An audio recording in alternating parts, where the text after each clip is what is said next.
Okay, guys, it's exciting once you get your mandala finally figured out and drawn because it's really a pretty neat design. Again, it reiterates pattern, it reiterates rhythm, it reiterates something complex from something simple. Okay, so we are going to start thinking about how to paint these. I want you to practice getting dark and light values in your paint, as well as creating all kinds of colors and keeping this symmetrical. So I'm going in with dry brushing almost right now, like so dark, but I want to fade out blue in this area. So right now I'm just working with blue, and now that I have really pigmented, I'm dipping into my color watercolor and I'm gradually going lighter, and I'm kind of almost like using circular motions with my brush like we did when we were drawing because I want a little bit more control on these than we've had. And I'm gonna take my paper towel, I think. Do I still have a paper towel beside me? Oh, I don't. I was gonna blot that, but oh well, I'll leave it.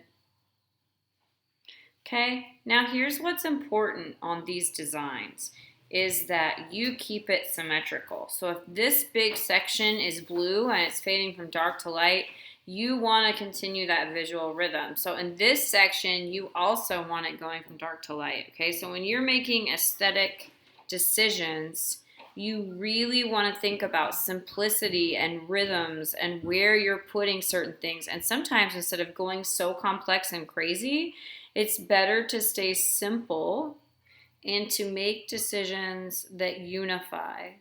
Okay, and I really need a paper towel. Hey, Ira, What? could you bring me a paper towel for the video I'm making so I don't have to get up? Would you mind? Okay. Thank you, sweetie. This is kind of a blue purple that I still had in here from doing my other demo, but that's okay.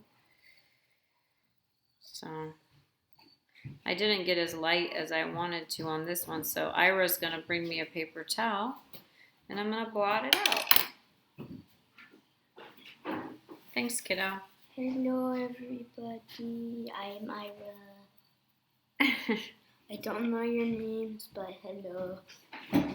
That was my son's little hand telling you hello. Thanks, buddy. Welcome. So I can blot that out. Now I'm gonna go to my next little section here and I'm going to go in with really dark blue.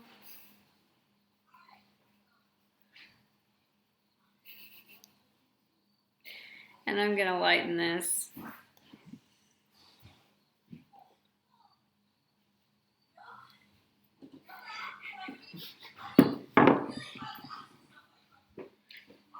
And again, I'm gonna need to blot it out because that was too small of an area to get my wash quite as light as I wanted it to go.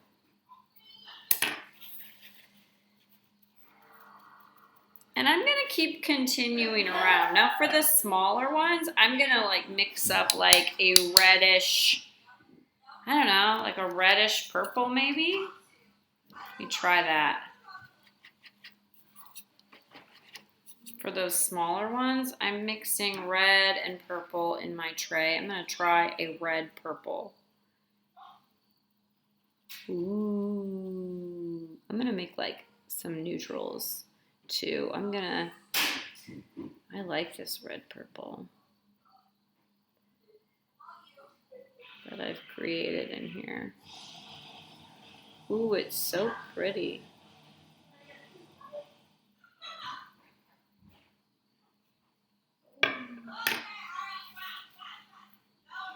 Hey, can you guys turn that down?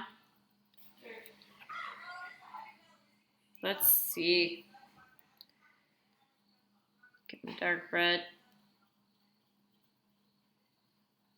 Oh yeah, dark red purple. Going into light. This is why we practice all this, so you can get light to dark and you can mix up these beautiful colors. In the background, I'm actually going to mix some blue and some orange because I want a really dark blue. So I'm going to try to mix. I'm going to take my blue and I'm going to mix in some orange because it's the complement. And I'm going to try to get like a darker navy or blue. More neutralized because I don't want to just go super bright colors on these. I want some neutralized, nice navies and whatnot. See, that's kind of a darker navy or blue. And I'm going to go into one of these outer rings. Ooh, I like that. That dark navy blue. And I'm not even trying to fade on this one. I'm trying to keep it more of a dry brush stroke.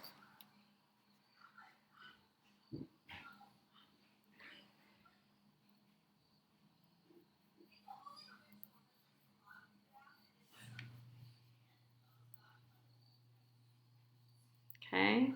You might want to wait until certain things dry before you put wet paint right next to it. But you don't want to leave any white areas on here. That looks really unfinished. You want some definite light areas, but you don't want any white areas. And I think you get the picture. And you're just going to keep painting and make this look beautiful. You definitely want to keep the rhythm going though. Like once you put green here or blue here, you want it to stay that same color all the way around.